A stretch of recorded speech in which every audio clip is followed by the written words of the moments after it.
Do not adjust your internet. What you're about to experience transcends time and space, logic and nonsense, Tom and Jerry. For it is the vortex of context that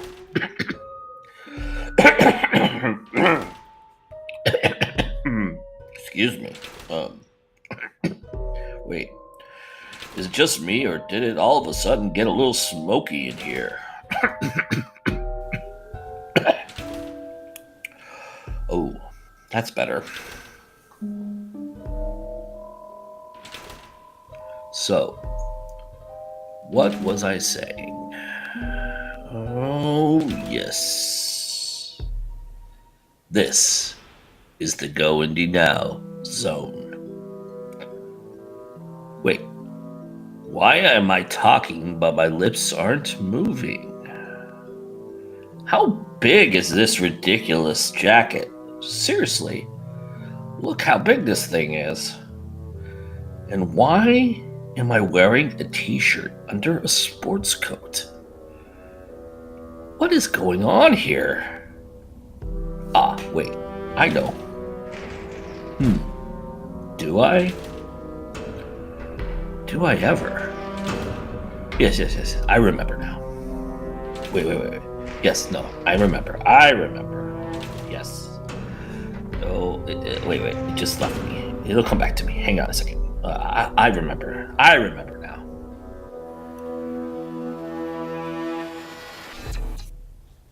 It's always time to go into now.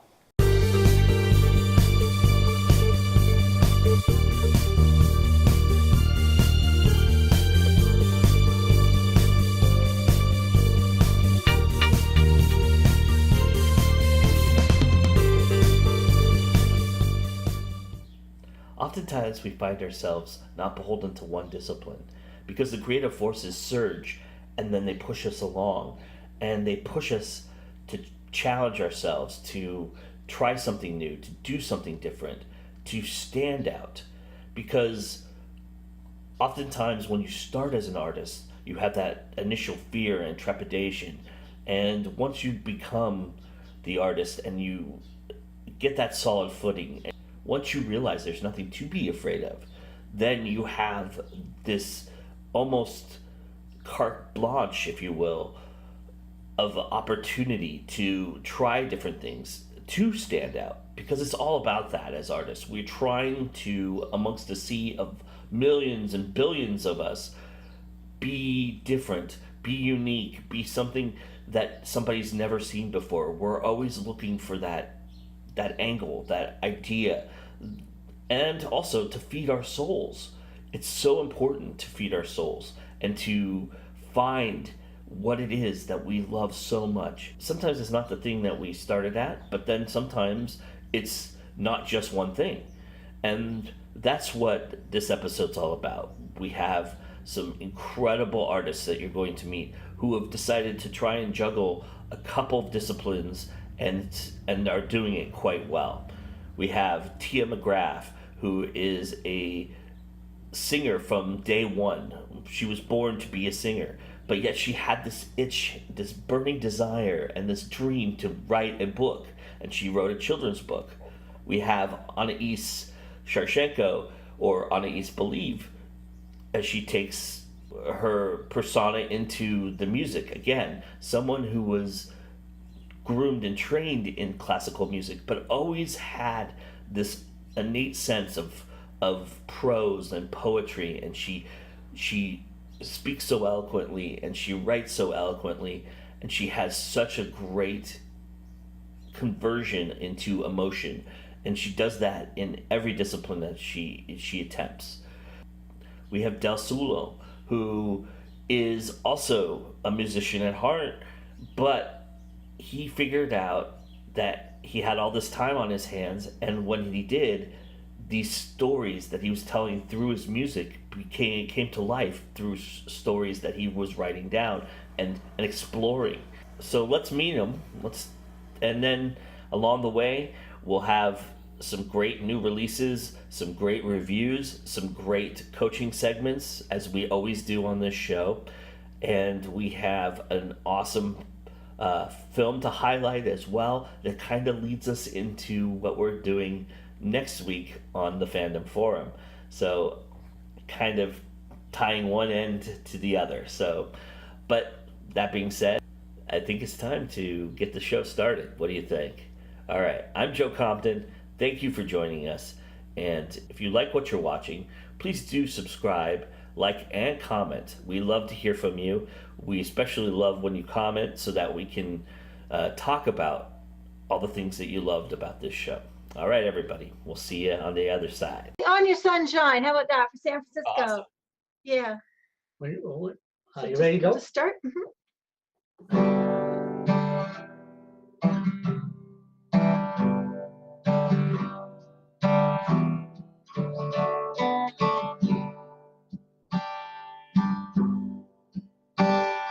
It seems like trouble's been following you, stuck under a cloud and the rain soaked through. You weathered the storm, man, that ain't no lie. Then woke up this morning beneath that blue sky. Take it, it's yours, get carried away. Live like you own your sunshine today. There's nothing this world can do or say. No one can own your sunshine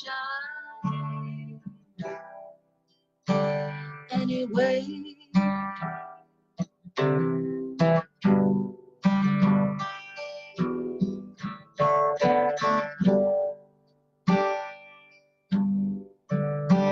A hard road to wear out your soul and your shoes. Get tired of paying more than your dues. Misunderstood, but what do they know? You may be a freak, but hey, it's your show. So take it, it's yours, get carried away. Live like you own your sunshine today. There's nothing this world can do or say. No one can own your sunshine anyway.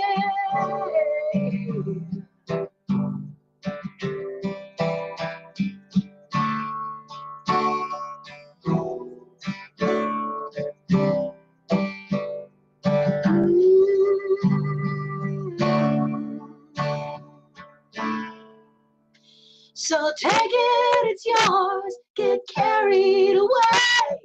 Live like you own your sunshine today. There's nothing this world can do or say. No one can own your sunshine. So take it, it's yours, get carried away. Live like you own your sunshine today. Nothing this world can do or say. No one can own your sunshine anyway.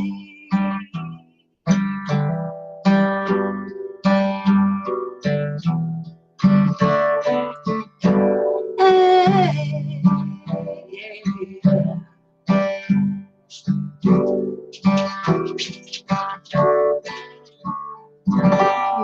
How did you guys meet? I'm curious to know how you guys got together. I did my research and I watched some interviews and read some interviews, but nobody asked you how you guys met, and I'm kind of curious how that happened.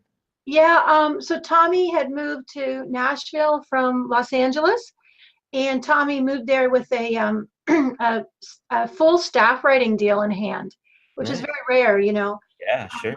Yeah, and I moved down to Nashville from Canada. I had a few songs published with a company, and so anyway, I had met Tommy's publisher about the year before that I moved, and when I moved down there, he introduced me to Tommy just to do some writing, And so we met. We started writing first and became friends second, and then broke our rule of never date a co-writer. And one day he just asked me to the movies, which is our passion. We love going to the movies together, and the rest was history. It's hard to believe to me that you recorded your first album in 1998, Tia, and you must have been what, 10 years old when you recorded that album? Exactly. No, 5. I was in diapers still. Yeah.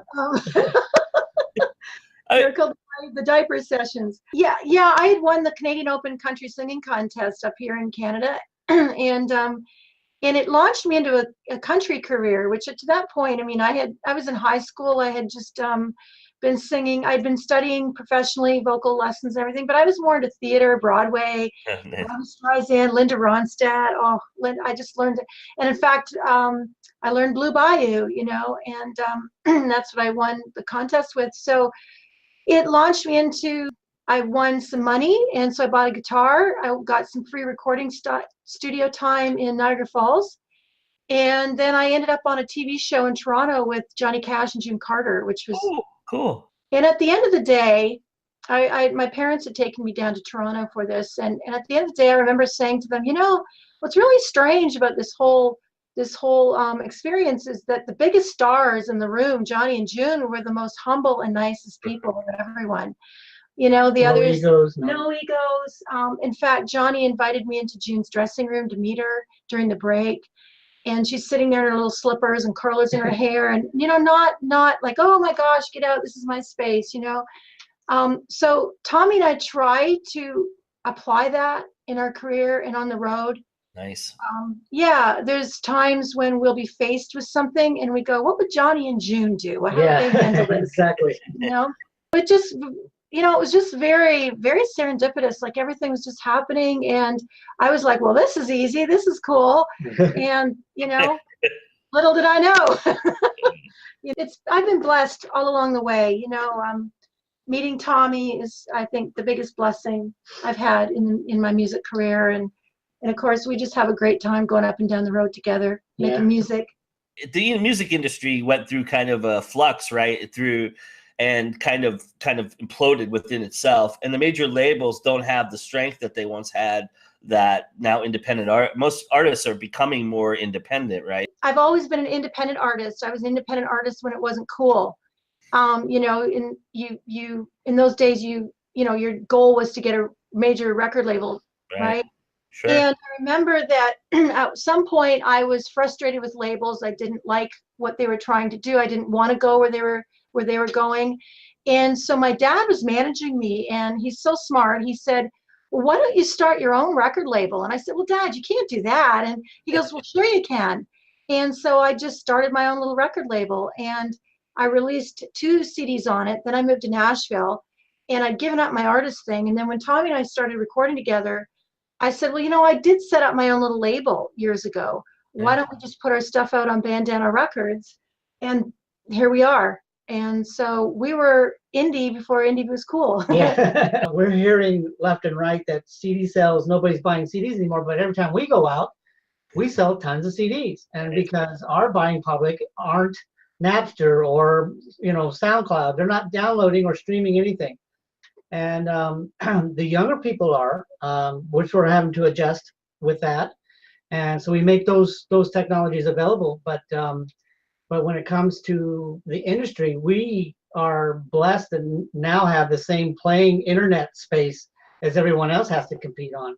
But, of course, Taylor Swift and people like that, they have billions of dollars behind them, so they have a bigger profile presence than we do. But we're working at it one fan at a time. Yeah, that's awesome. And it's it's a double-edged sword, isn't it? Like it's great that we can get out there. Like we don't need a label. Like here we are interviewing with you. You're in San Francisco. We're here in Canada.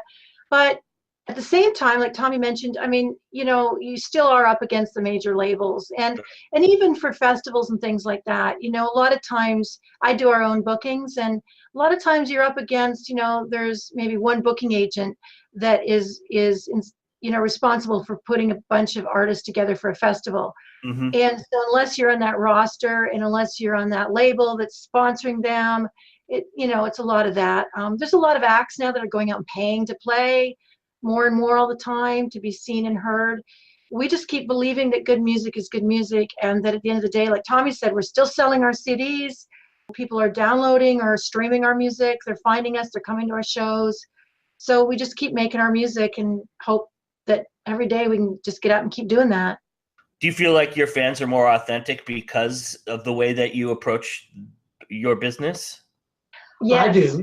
They're like a family, aren't they, Tommy? You basically are, yeah, because they've grown up with us. We've had some fans that were teenagers when we first met them years ago, and now they have families that they're bringing to our kids that they're bringing to our shows, and that's how long we've had these relationships, and it's just we've seen that grow and grow, and it's pretty remarkable to be a part of all that. I'm curious how you guys go about writing a song, since you're both pretty strong writers. Is it a riff that you start with? Is it the lyrics that you start with, or is it usually just a combination, or it depends on the song? Well, when we met each other, in Nashville, they have this system where they want to define, are you a lyricist or a melody writer? Sure. And that's how they'll kind of decide who they're going to pair up, right? The publishing companies. So Tommy's publisher asked me when he met me, and wanted to put me with Tommy, do you write lyrics or melody? And I said, well, I do both, but I really like lyrics. And so Tommy is this amazing melody guy. I mean, he said that riff you heard in Stubborn in My Blood, Tommy will sit and write these cool riffs and things. And so sometimes I will come to him and say, I've got this lyrical idea or a title. And then he'll say, well, I've got a melody to match that.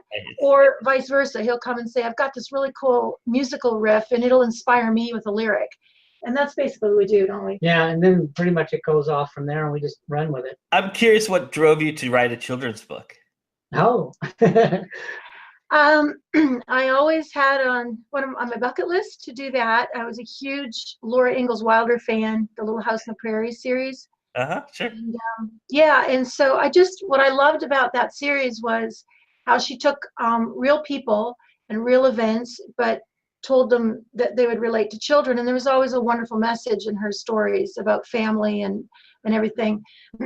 And so one day we were backstage with some other songwriters, and Susan Gibson was there from, she wrote Wide Open Spaces for the Dixie Chicks. And so we were all talking about our road dogs, and she had decked out her van for her road dogs and air conditioning and everything. And we're telling them our story about Jake, and we're all laughing and going, oh, and tears and smiles and everything. And I thought, wow, what a cool idea for a children's book, the life of a road musician through the dog's eyes, the road dog's eyes.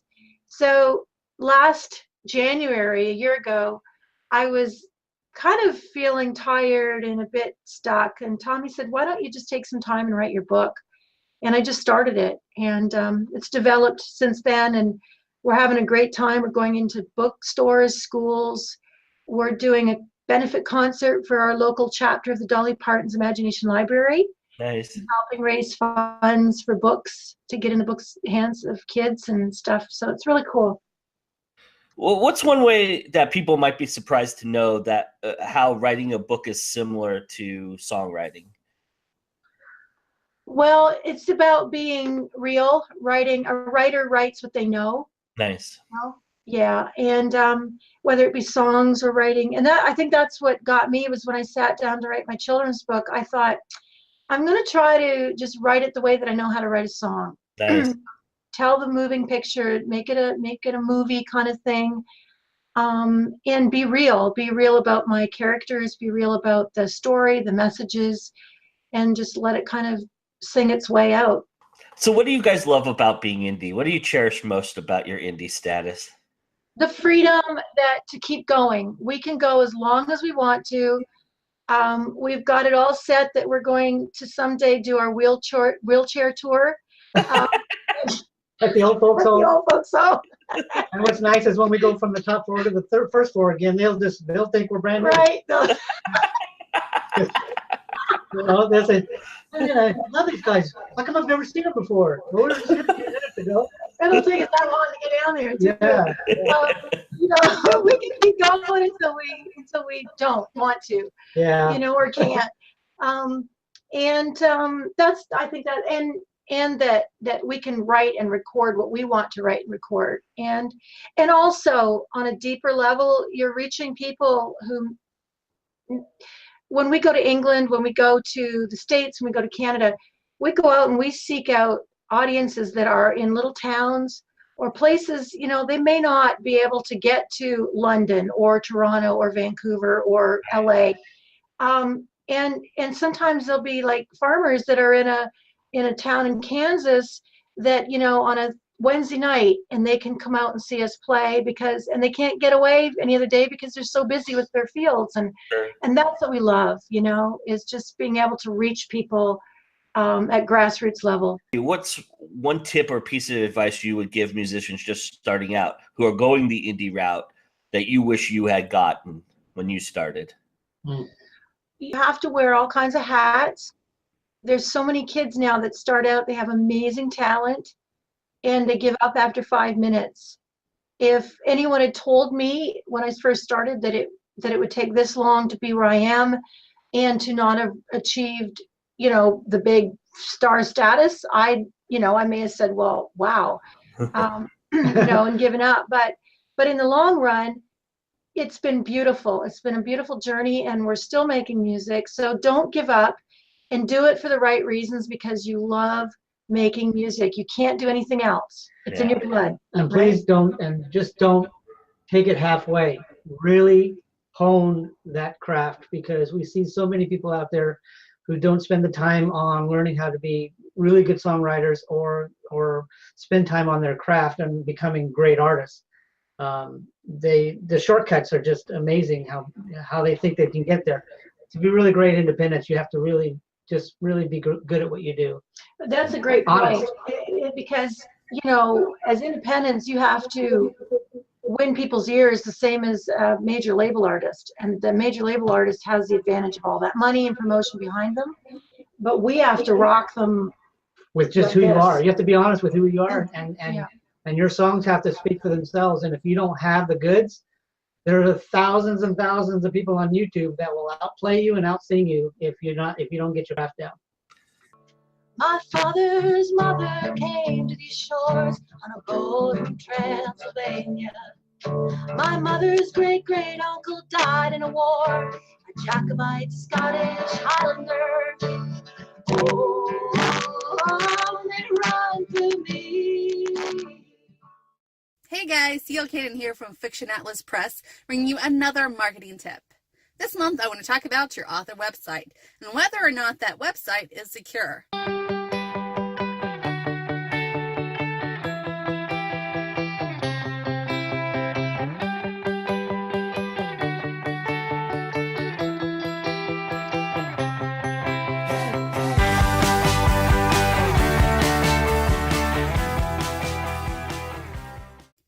So, how do you know if your website is secure? Well, you want to go to the URL bar that has your website in it. Mine happens to be clcannon.net. You want to go up there to the top, and you want to check for a lock symbol. If it should be locked, and it should say secure. Now, if you don't have this, it'll probably be unlocked, and it'll say not secure up there. So what does this mean? This means that you don't have your SSL certificate enabled, or you may not even have an SSL certificate. So what is an SSL certificate? It sounds really technical, doesn't it? Well, basically, SSL stands for Secure Sockets Layer, and what that means is that anytime a visitor comes to your website, any information that they enter is encrypted, so it's less likely that that information can be hacked and shared and stolen from them.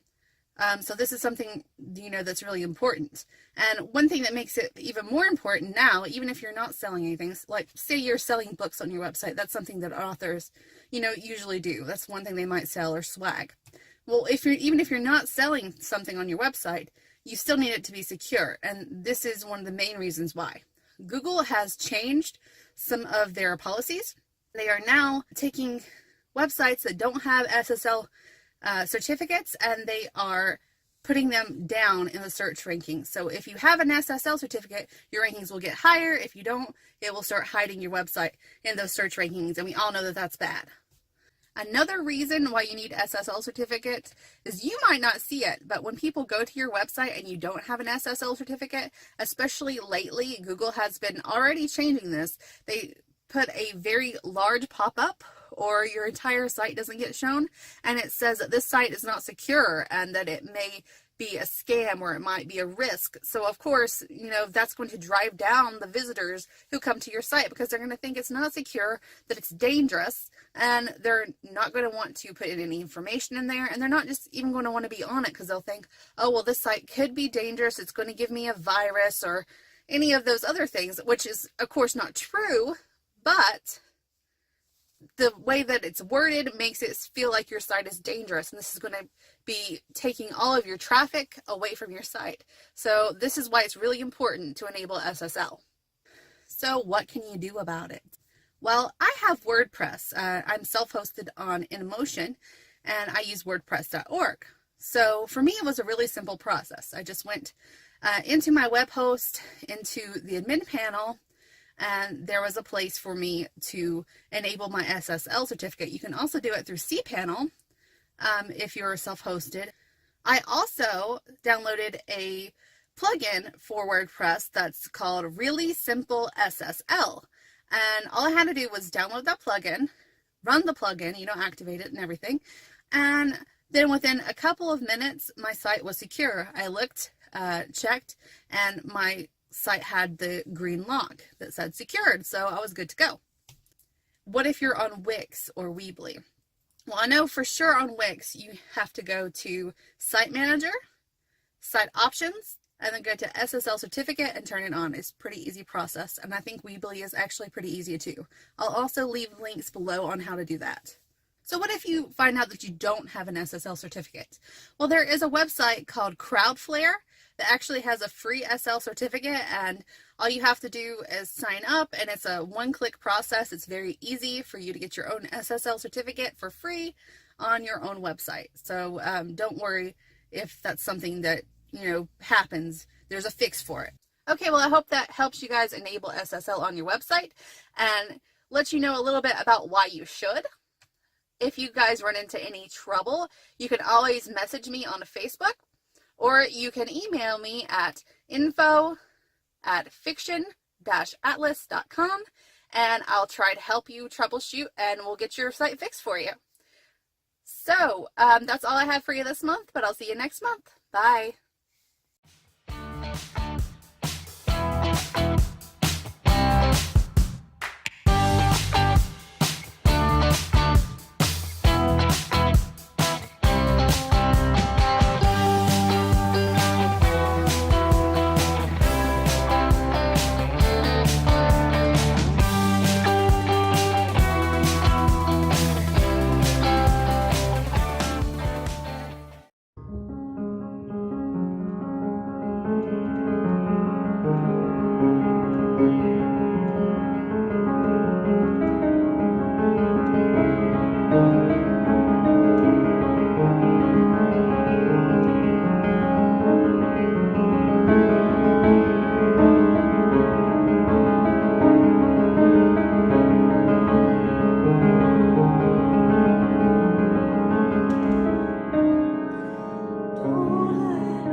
So I mean, the Liminal Hymns is somewhat of a bigger book than you tend to release. Mhm. How did that come about? Was it just that it flowed that way, or was it by design? How did that just happen? I kind of planned it. I made a Scrivener template and I set it all up beforehand to have the sections. I didn't name them or anything because I didn't know what the sections would be called or the themes or anything. And then I put 10 poems under each heading. And so I had 100. And then that was like last year. And so I've written pretty much the bulk of it. There's a few of them that are older, but most of them were written in the last year. And so I just wrote stuff. And then usually I'm working on bigger novels. So with the poetry, I get up at 7 in the morning. And then from 7 to about 9, when I have my first coffee, I let myself do my poetry and write that. And then I move on to the bigger works. So I wrote it throughout the year, and then I just, whenever I'd write a new one, I'd put it in that file, and then I'd kind of not look at it. And then one day, I put a file in, and I said, oh, it's done. That's it then. And so then I had to go back and read it and see what worked, what didn't. There was a few of them that I decided, it's not really what I want to release. You know, maybe it was just something that I want to keep for myself or whatnot, or didn't fit the theme. So I'd remove them, and then I put some more in because I wrote a lot more than what is actually in that book over the past year.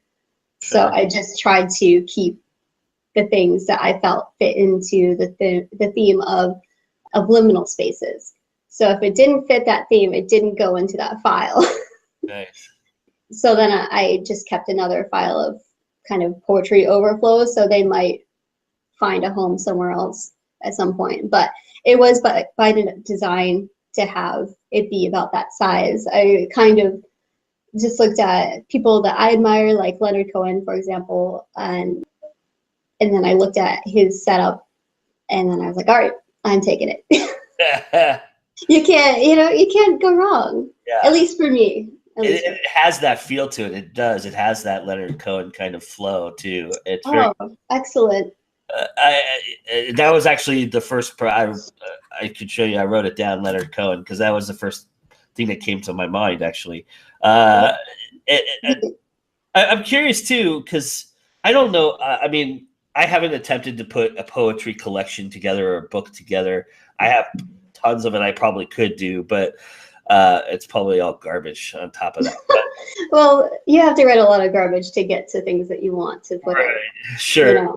And that goes with anything, right? I mean, that's pretty much everything. You have to let yourself fail, or else you'll never create anything.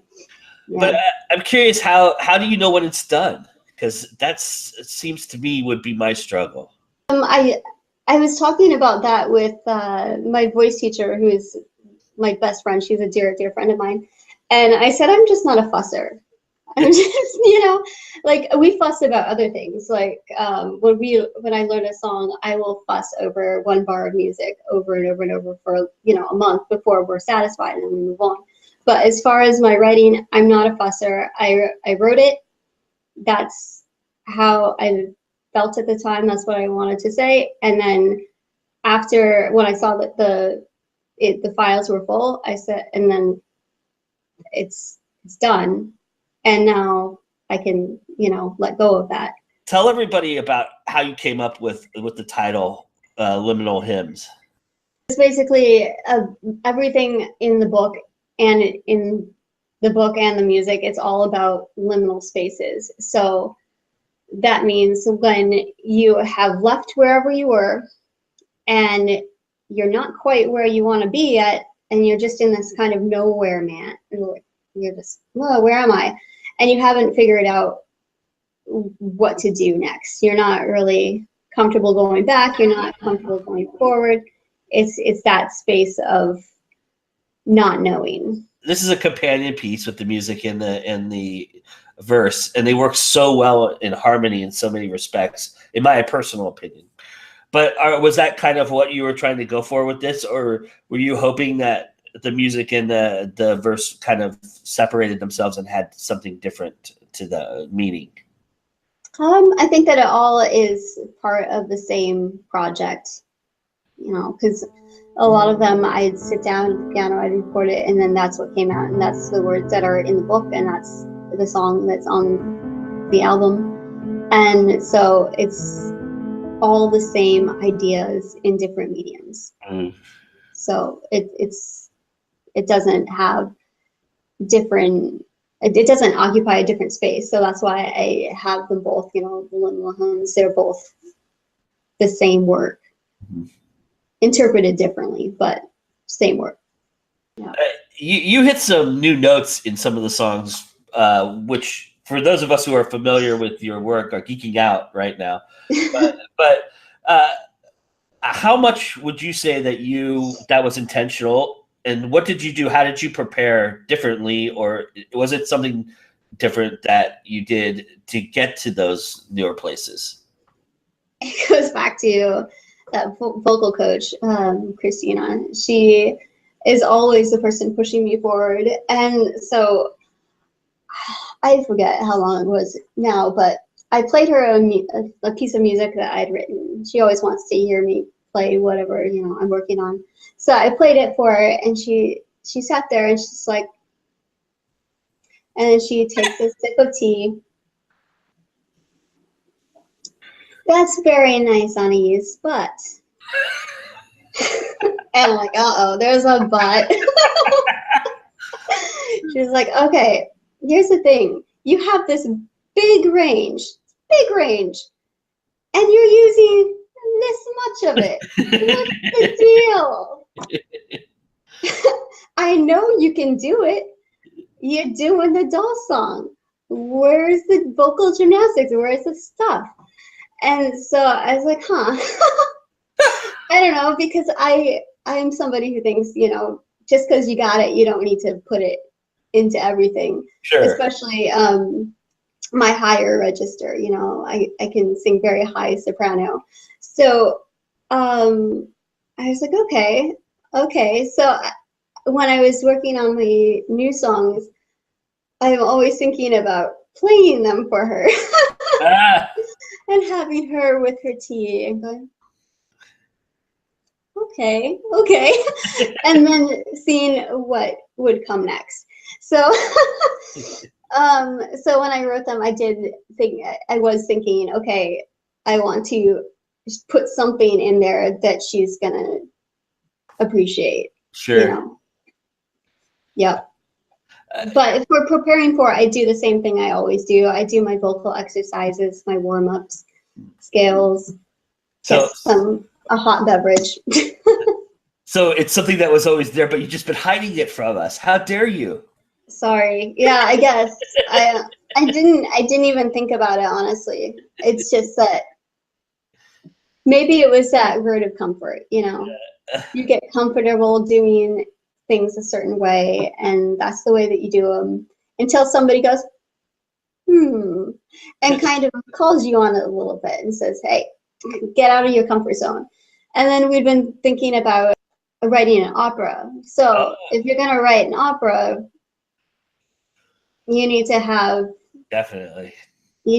those swoops. So you are embracing more challenging ranges and compositions then.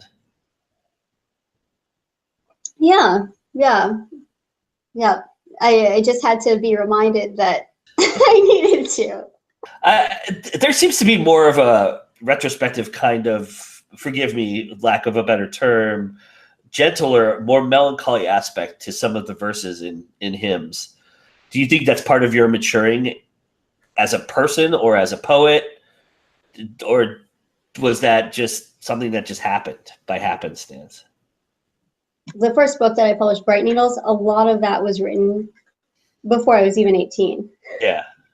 You know, so you're going to have, I wouldn't be able to talk about liminal spaces or retrospection at all because I wouldn't have had enough to look back on.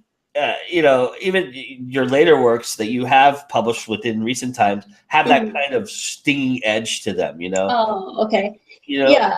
And you've kind of rounded that out in this book a bit.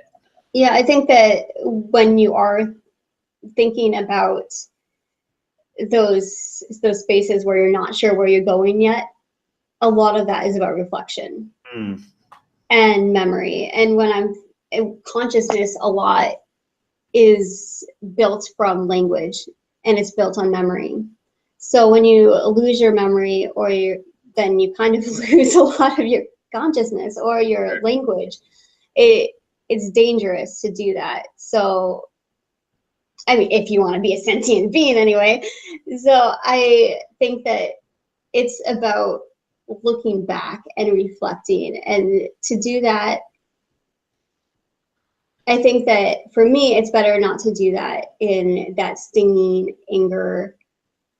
It's better to do that with a little bit of calmness and having a center so that you can look back and not just blame people. Because if you do that, then it's not going to be as rounded of a human experience anymore. And it's not going to be honest, because everything that went wrong, you had a part in.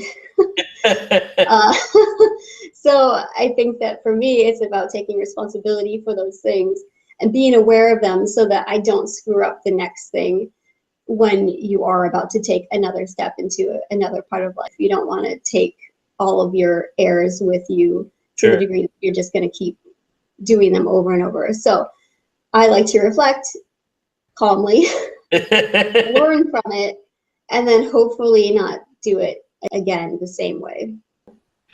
I mean, you're one of the pioneers, and I don't mean to make you sound old because you're of being indie. What has kept you in that space all this time? What have you really just embraced that you continue to go that direction? Because, I mean, you have substance that probably a lot of publishers maybe even have attempted to coerce you to come and join them with. Well, at first it was definitely necessity, you know. I didn't try very hard at first to get published by somebody else, because like with Bright Needles, I felt like I'm not sure who's gonna pick this book up. I thought it would be a long road if I went down it, just because the subject matter is about some trauma, and a lot of the poetry that's getting published today is a couple lines about self-help and rainbows. So I felt like it wasn't going to fit the market. So. Yeah. So I just went for it, and then I just kept going for it. And then I'm not opposed to working with a publisher. It's just that it has to be the right deal. So if I create something that works well with what their needs are, because you have to try to be reasonable.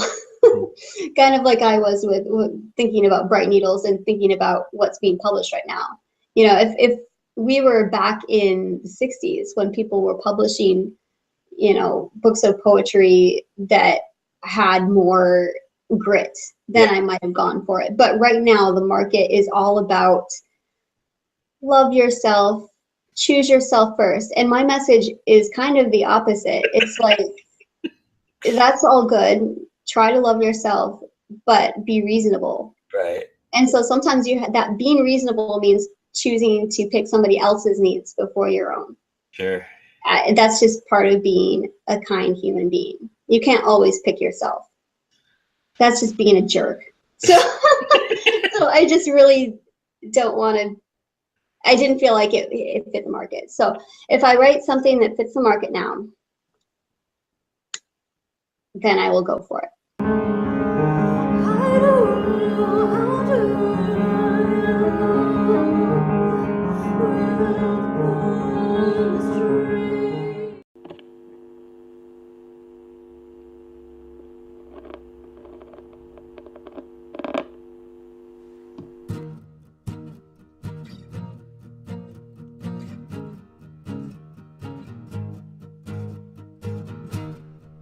In a world where there are just too few real complications, you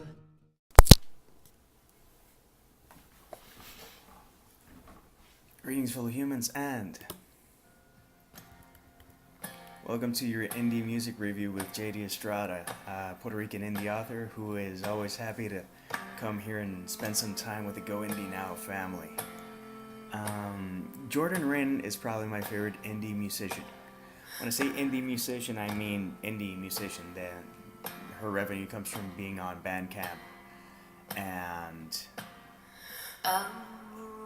she embraces that true spirit of being indie.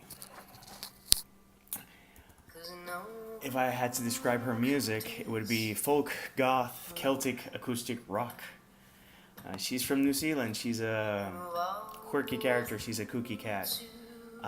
She's wildly talented, and from indie music, I have her discography. And you can get it right now, the digital discography at like 50% off on Bandcamp, for like $40, and I'm talking about. Let me check 1 second. By the way, the song that's playing, we'll get to that in a second, but it's called "Don't Look Down," in case you're curious. But she's got 1, 2, 3, 4, 5, 6, 7, 8, 9, 10, 11, 12, 13, 14 CDs for like $40.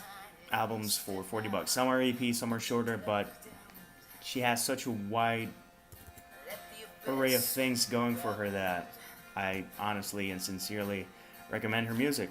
I learned about her thanks to a New Zealand friend I actually lost touch with, but she gave me the gift of Jordan, so she's always going to be in my good books.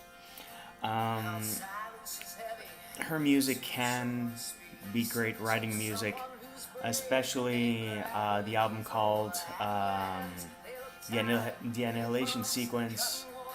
It's more industrial and stuff, but a lot of her music is this. She does loops with her guitar and with her vocals, and she does some really beautiful, amazing things. I'm really happy and really proud to be able to do this music review. First off, because I love her music, and second off, because for a while I thought she had quit permanently, but if you played Resident Evil 7, she's the vocalist for the trailer track.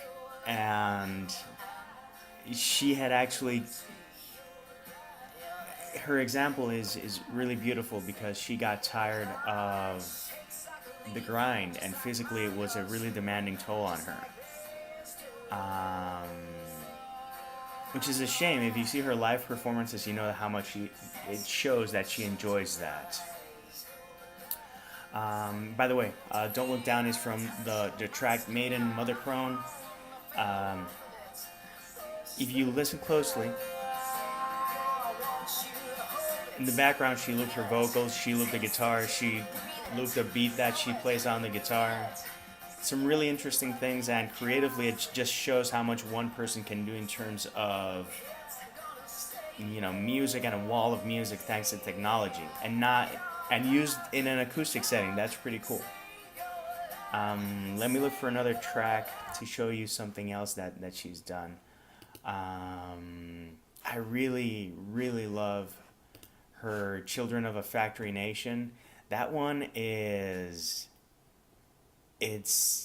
well, just listen to it. The first song off that is called Johnny on the Sea. Again, the beats. She had quit.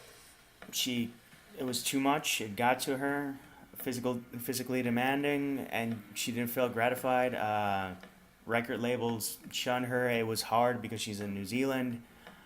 Just seriously, she just couldn't cope. And I found out recently that she's gonna release an EP, and it made me so happy that I listened to one song and I purchased it. While I was listening to that first song, by the way, I didn't finish the song and go like, well, I'm gonna give it a shot. No, it's like, it's not usual nowadays, and especially with indie artists, that, you know, every single outing they give you something that you can, you know, chew on and you know, sink your teeth into, and great music that touches you and evokes different funky emotions. But she repeatedly does that, from her most recent work to her most to some of her oldest work. I like this. It's moody, it's gritty, it gives you that feeling of the sea, but she also has music that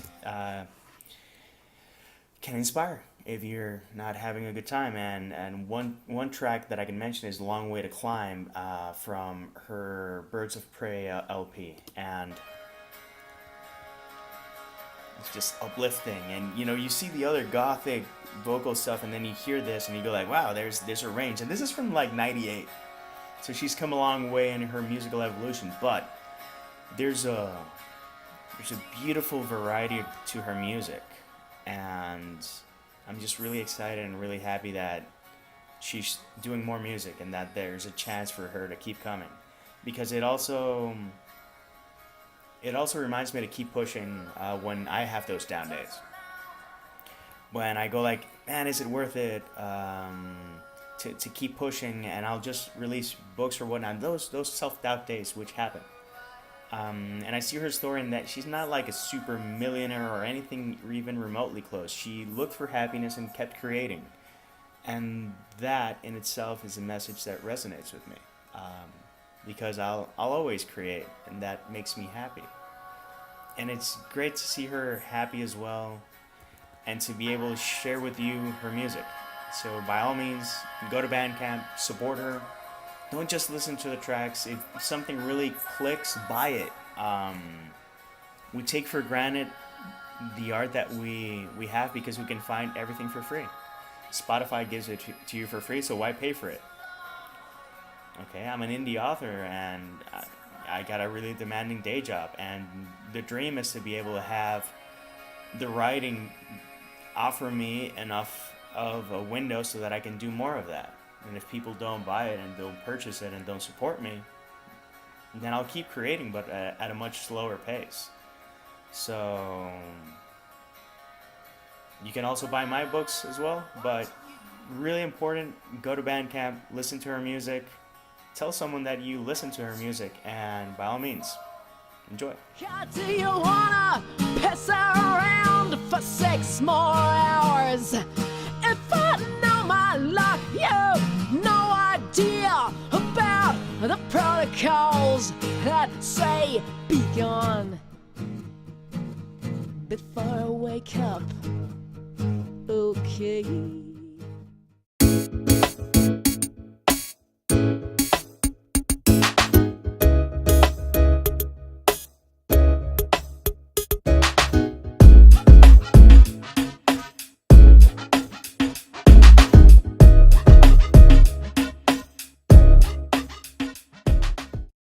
Hello everyone, it's Jason LaVelle, the host of the talk show Spilling Ink, and I'm also an author.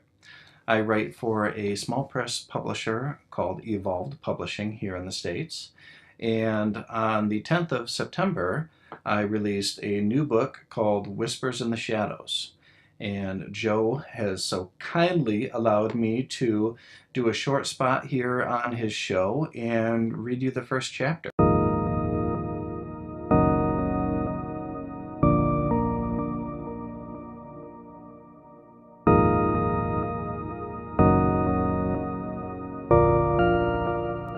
Chapter 1. A gunshot woke Delia from sleep. Her eyes flew open as the loud crack roared through the house, and she bolted upright in bed. She wore a long linen nightshirt, but goose flesh raced across her body. The shot came from within the house. She knew that because on occasion her father had to put down one of the animals outside, which produced a muffled sound. This one sounded like it came from downstairs. The very walls had vibrated with its force. She jumped out of bed. Heavy footfalls stomped up the stairs, adding a thumping bass line to the echoes from the gunshot still ringing through the house. A confusing noise filled her head, the type of sound a windstorm made against her bedroom windows. Moments later, a scream bellowed up the stairs and found its way into her room. She recognized the voice immediately, though something about it was terribly wrong. Her father never screamed like that. His voice was usually soft and kind, A mere word from him offered hope and compassion. Not tonight, though. Tonight he sounded strained and angry. Delia! Delia, come here! She hesitated only for a moment. Then her feet moved toward the bedroom door. What's wrong with him? Her hands shook, but she reached for the door handle anyway. As she pulled the door open, her father burst into the room. His haggard face frightened her, his eyes wide against his leathery skin. He wore filthy jeans and a white t-shirt stained with dark red splotches. Is that blood? Delia's breath hitched in fear. Go sit on the bed. Anger and something else tinged her father's normally kind voice. Delia obeyed, though she moved slowly, unsure of every step. Where did that gunshot come from, Daddy? You sit there quietly. Her father fumbled with the shotgun. He pulled the shell from one bulging pocket and attempted to load it into the weapon. Where's Mama? Sit quiet, you hear me? His clipped words came out loud as he concentrated on the gun. Something cold and dark settled in the pit of Delia's stomach. She trembled as she repeated, Where's Mother? The shell her father was fumbling with finally slid into place with a loud click, and he sighed with relief. She's with our Heavenly Father now, Delia. He smiled sadly and cocked the shotgun. But don't worry, we're going to see her soon. Then he advanced on her. She felt lightheaded with panic, but, strangely, her senses sharpened. The father she adored took a step toward her and raised the shotgun with trembling arms. The smell of gunpowder mixed with the dirty tang of steel in the air. Making a split-second decision, she leapt off the bed and dove directly for him. But she wasn't trying to reach for the gun. She wanted an escape. With a spectacular, waterless swan dive, she threw herself into the empty space between his legs, trying desperately to get to the blocked doorway. She made it halfway through before he slammed them shut against her. His legs clamped down against her hips. Delia, you mind me now. This is for your own good. She ignored him, using all her strength to pull her slender body out from under his grip. Though he tried to pin her in, she wriggled free and shot down the hallway to the stairs. Delia! He screamed madly behind her. He came after her with an uneven lope, but because he was so much bigger, for every 2 steps she took, he only had to take 1. She made it down the steps without stumbling, and somehow made it to the front door. As she reached for the handle, another shot filled the air. She dropped to the ground just as the shot blasted through the top of the wooden door, splinters flying everywhere. She pinned herself to the floor for a moment, long enough to see the body of her mother lying motionless on the living room floor. Mama? She whimpered.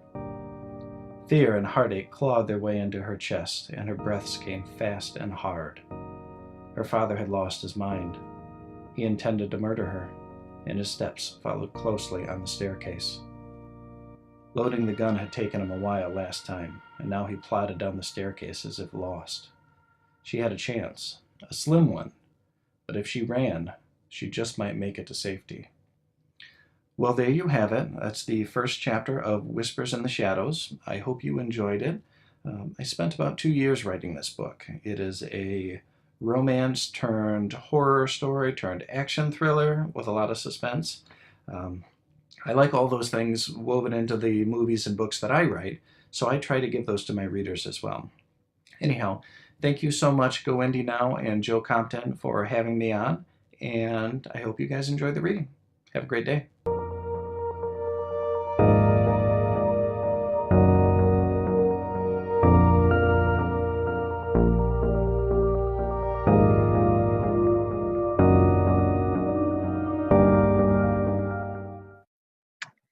Hello, my name is J.K. Allen, and I'm here to read you an excerpt from my debut novel, Angelborn. So let's start with the blurb. High school is all about boy meets girl.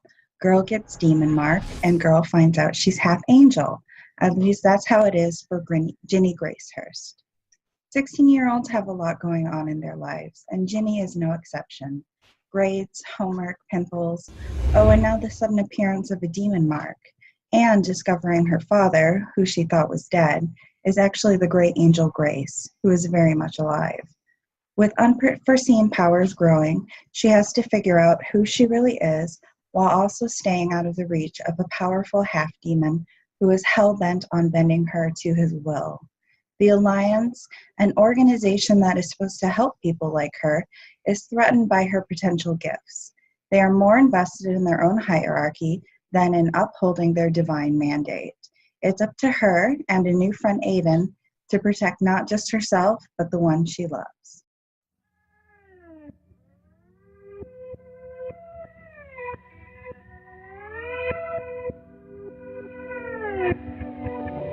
So this excerpt is one of the first times Ginny gets into a little bit of trouble, so I hope you enjoy.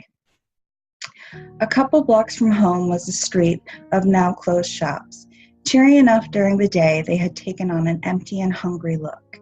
As she passed them, their eyes followed her. She shivered, keeping her gaze resolutely in front of her. A figure stepped out from an alley, and Ginny jumped, her heart hammering in her chest. He was swathed in shadows, and Ginny couldn't make out his face. She halted, a cold sweat breaking out on her neck. "Little late to be out walking on your own," the man said, stepping into the light. It was Jacob, she registered with a shock. The shadows from the lamp distorted his features, making them grotesque. His grin stretched too thin under hollow eyes, and Ginny wondered how she had ever found his cruel looks attractive. His smile glinted dangerously as he took another step towards her. "It's Friday night. I don't turn into a pumpkin at nightfall," she said in a too small voice. And thank goodness for that. Every word sent another chill through her. "I'd like to take you somewhere now. Will you come?" Her mind revolted. The last thing she wanted was to go anywhere with him. She took a few steps forward. "I can't, sorry. I'm already late for my curfew and I can't get in trouble." He raised a brow and strode towards her. "Surely you wouldn't get in trouble if your mom isn't home to catch you." "How would you know if she's home or not?" His smile paralyzed her. "Look, you can make this easy or difficult," he said, snapping his fingers. 5 dark silhouettes emerged from the gloom. "I had hoped you would call me, Ginny. Then all of this wouldn't have been necessary. Now I have to be, well, persuasive, and it's really all your fault." She backed away from him, heart pounding in her chest. "Just leave me alone." Her hands started to shake as she brought them up close to her chest. This couldn't be happening, not in real life. Ginny spun around, looking for a way to escape as the men circled closer. Malice shone in their black eyes, and their teeth were bared like jackals. Ginny's heart pounded frantically as one man lunged towards her. Her body reacted, and she twisted out of the way. She ducked past 2 others until she was grabbed roughly from behind. Panic rose as she struggled to break away. She bucked and kicked. "Let go of me," she shrieked. The grip on her went slack and she fell forward, hitting the pavement hard. She looked up to see Aiden standing over the now unconscious man, holding what looked like a billy club. What was he doing here? Ginny felt dizzy just looking at the club, and a sharp stab of pain lanced upward from her knee to her side. "Are you okay?" Aiden asked without looking away from the men, his face haloed in the light, concern etched into his blue eyes. All she could do was nod. Aiden held the club up as one guy charged him, bringing it down hard on the man's head, and he slumped to the ground unconscious. The other 3 rushed Aiden at the same time, and he ducked and swerved, dodging blows so quickly Ginny's head spun. He used his club to knock the wind out of one man with a jab to his solar plexus, before spinning and knocking out another. The club rose again and came down hard to crack the ribs of one man, before swinging up again to knock both remaining men out. Aiden twirled the club in his hand, turning to face Jacob, who stood there, spinning the ring on his hand with a strained nonchalance. Aiden tossed the club from one hand to the other and drew out a shimmering sword. The world tilted, and another wave of pain and nausea coursed through her. "You know what this is, don't you, Jacob?" Ginny heard Aiden say. She opened up her eyes to see Jacob spit on the ground. Backup is on the way, Aiden continued. There's no way you can win this fight. Jacob stared at Aiden, hate written across his features. You'll regret this, boy. He gave Aiden one more withering look, then turned, running into the night. Are you okay? You don't look so good, Aiden said, crouching beside her. Jenny reached for his hand, but it felt like she was swimming through sludge and couldn't manage it. A voice spoke up in the back of her mind, insisting and firm. She had to tell him something. She had to tell him. I've been marked. She couldn't remember what this meant, but she had to tell him. He had to understand. Where? Aiden said, shaking her, but she was so tired. Where? Jenny tried to gesture, but the world and Aiden were both telescoping away from her, and she was swallowed up by the black night. So that is my excerpt from Angelborn, which comes out September 27th. So I hope that you will check it out, and thanks for joining me today.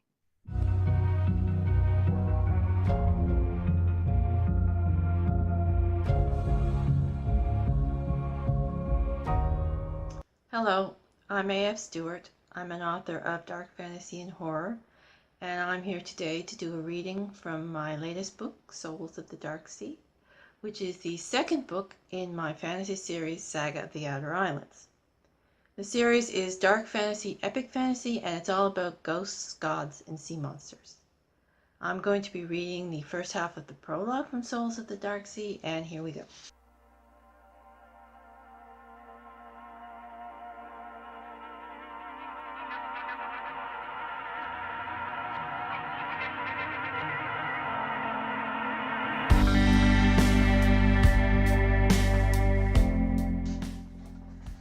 Darkness.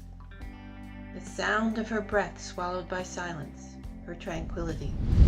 Then a flutter of wings echoed in the distance. She shivered, unexpectedly alarmed. Nothing should be able to trespass in her hallowed place without her knowledge.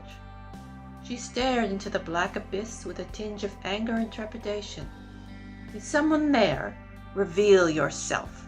This is my domain, intruder. Calm yourself, a voice replied, with more flapping of wings. I've come to talk. No more than that, Bevere. Bevere inhaled sharply at the mention of her name. The darkness shifted, slithering, matching her uneasy mood. How do you know me? How did you find this place? A soft chuckle sounded. Darkness is my home, Bevere, as it is yours. And you shouldn't whisper secrets to your shadows. Sometimes there are creatures listening. Eavesdropping, you mean? Bevere snarled, curling her fingers into fists. Around her, the darkness swirled. Perhaps a bit, but the darkness and I are friends. Friends sometimes share secrets. But I have no secrets. She bit her lip against the lie. And even if I did, you are not my friend. I'd like to be. Wouldn't that be nice? To have a confidant, to be able to share your worries and fears. You have fears, don't you?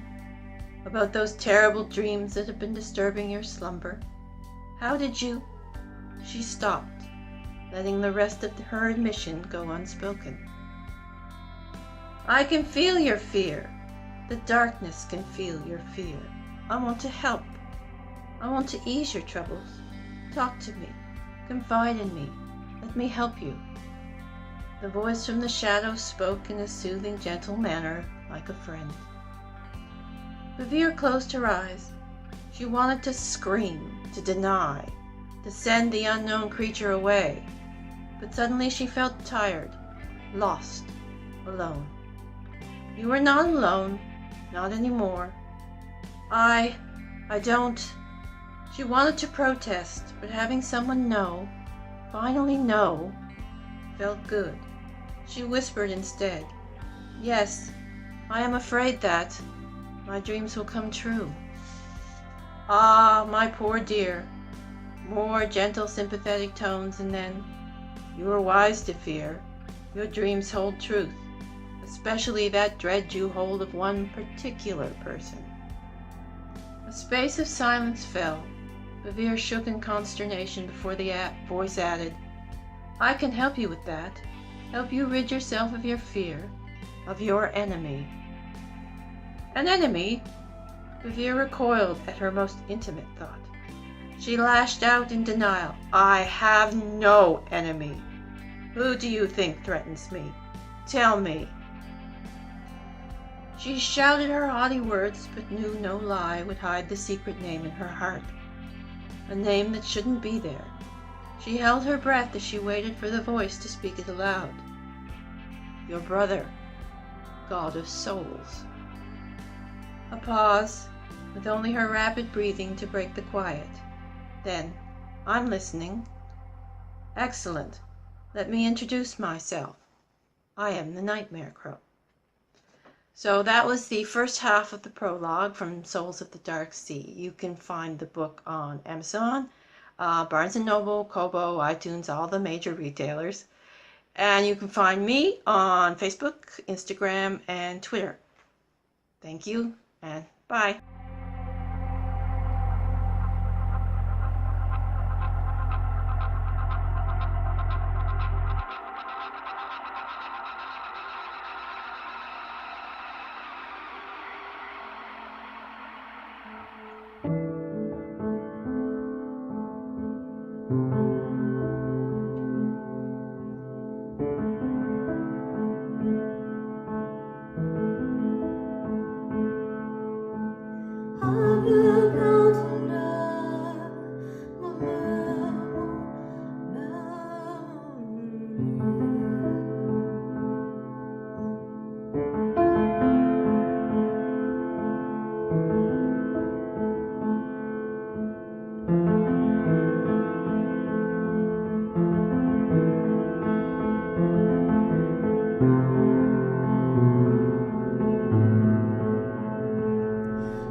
Hi writers and readers, I'm Christie Stratos and I am the author of Brotherhood of Secrets, which was called Lock and Key. You may recognize that name. It is psychological suspense and it's the second book in the Dark Victoriana collection, but it can be read as a standalone. So today I'm just going to read a little excerpt from a part towards the beginning, but not the very beginning. This is from John's perspective. We do have third-person perspective, so we get to see what everyone thinks. Everyone except the most important person in the book, but you'll find out when you read it. So here we go.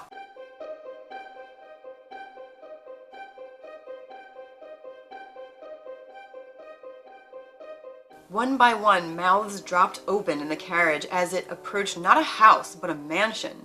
John had seen beautiful homes, large homes, and many combinations of the two, but this was unprecedented. The house was so tall, John couldn't see the top even when he put his head against the window. Mr. Locke said nothing as they drove up the extraordinarily long driveway. Just how wealthy was this man? John had only ever lived in small, relatively cramped quarters, but even so, he couldn't imagine what he would do with that much space. There had to be so much emptiness. He glanced at the other men again. All stared out the window, all except Jude. Jude watched Mr. Locke as if he was the only thing that mattered. Mr. Locke was looking down, seemingly unsure whether to remove his gloves now or once they got inside the mansion. He pulled at his gloved ring finger, pulling the glove off the finger a bit, and then tugged it back into place, securing it on his hand again. He looked up into Jude's eyes. Jude did not look away. It was the oddest and longest stare John had ever witnessed. Eye to eye, neither seeming to feel abashed or awkward, neither blinking. There was an understanding, almost palpable. John knew it, although he didn't understand what it meant. Neither of the men noticed their onlooker. After the carriage stopped, Mr. Locke broke the stare when the footman opened the door from the outside. Jude followed Mr. Locke with his eyes. John couldn't tell if Jude was like a puppy who had finally found his master or a wolf who had found his next target. Either way, his stare was so extremely unsettling. John felt a mass lower in his throat, something between apprehension and sadness. The mass stayed there until Jude exited the carriage. John stepped down from the carriage and looked at the mansion in its full enormity, an architectural achievement all its own for its 5-story height, although it had none of the customary gingerbread work. Then something caught John's eye. Spikes jutting skyward from every peak of the house, tall and thin and knife-like. He had seen decorative pieces rise upward from houses' peaks, but nothing as intimidating as this. Each must have been 10 feet high and seemed to slice the sky with its sharpness. "Come along, John," Matthew said from the stairs of the house. John felt a strong impulse to grab Matthew away from the house and run, but it would do no good. They were both already in its shadow. I hope you enjoyed that. It's just a little taste of what's to come in Brotherhood of Secrets. You can pick it up on Amazon, Kobo. You can go to iTunes, iBooks, Smashwords. You can get it pretty much anywhere. So I hope you really enjoy it. If you read it, be sure to leave a review and let me know personally what you think. You can add me on Facebook. You can find me on Instagram. I'm pretty much everywhere. Thank you so much.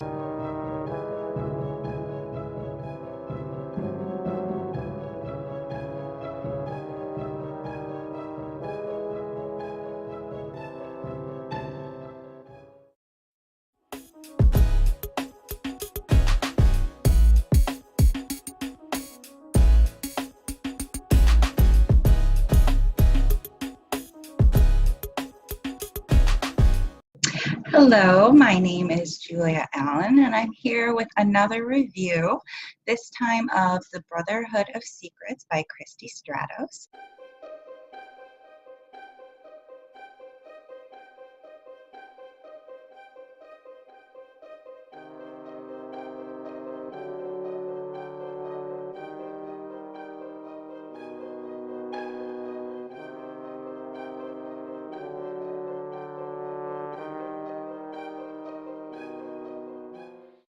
And let's get started with the blurb to give you an idea of what the book is about. Brothers in the art of keeping secrets.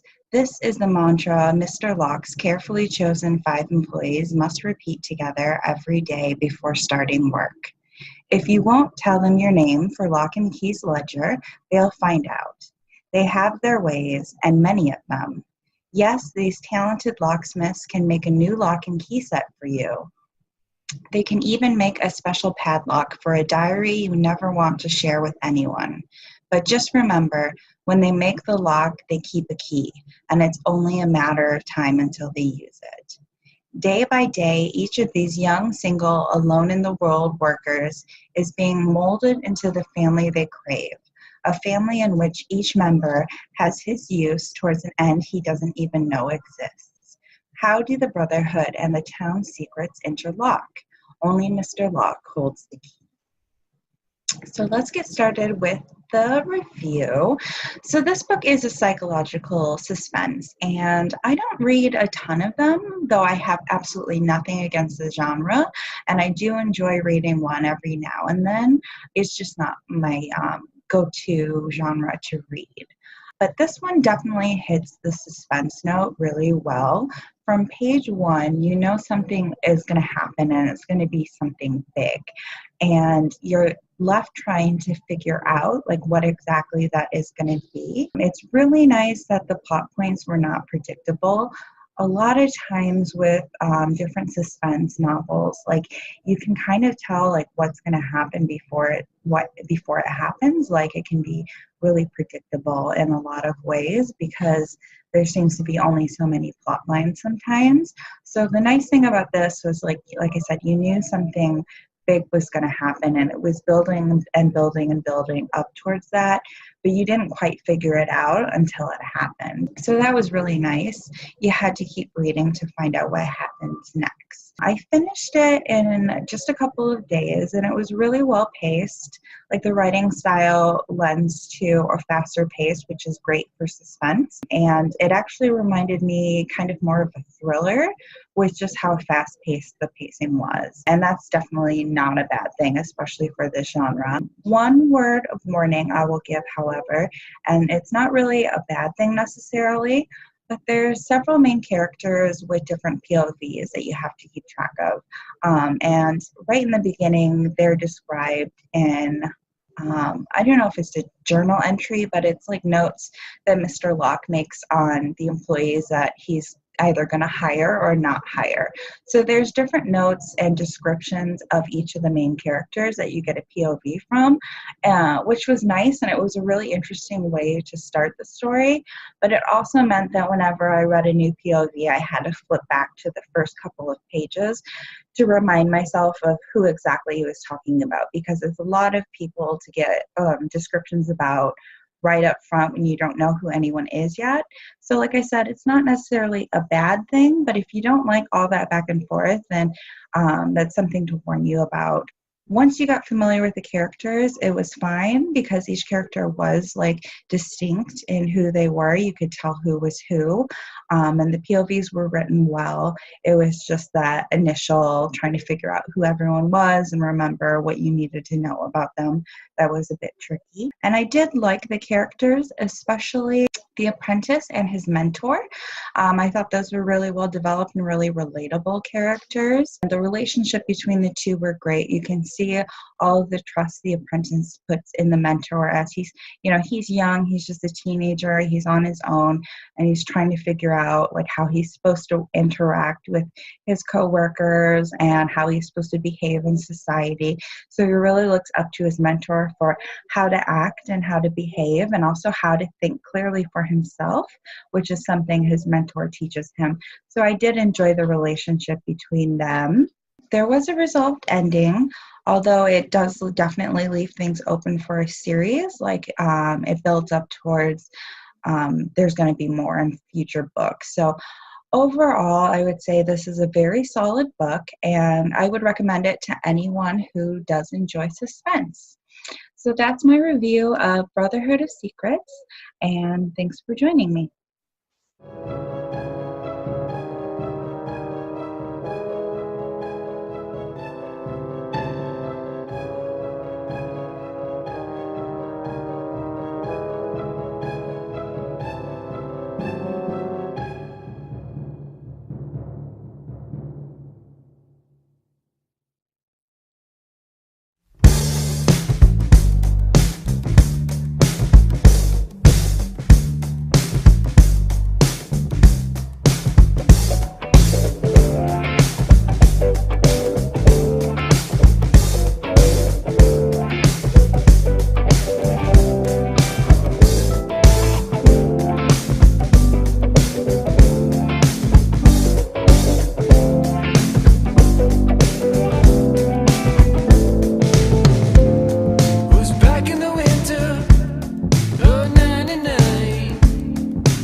So you're doing an album and a book companion.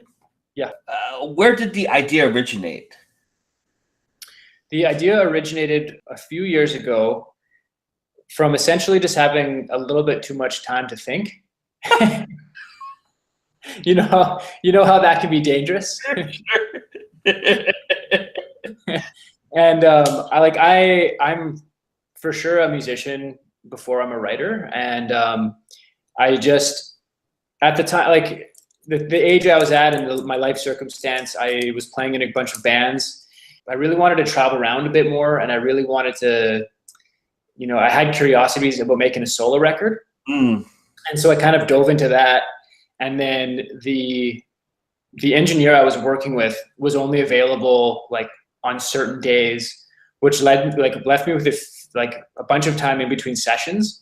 And so then I had too much time to think about the songs, and then I started writing these like short stories for each song that, a year later turned into like this sort of patchwork novel of like these short stories coming together, like glued together. And I kind of just fell in love with the concept of like pairing the two. And I mean, it's an incredible like project to work on, but it has its drawbacks too. But I think it really suits me, and now it's kind of just a thing. So yeah. I'm curious to know if there was in any way that's your style of songwriting, the way that you write songs, and then your approach to novel writing mirrored one another. Is there some way they were very similar that you didn't even expect that they were? Yeah, I'm starting to find my way in both music and writing industries as far as genre goes. But in the onset, like I was using both of those as sort of this device of like self-discovery almost. Like you just start writing something and then you're like, oh, I like this, I don't like that. But the one thing that I found is that I get overwhelmed with what's the word? Like just sheer opportunity. Like somebody says, write a book, it can be about anything. Well, that's like, how the hell do you even start?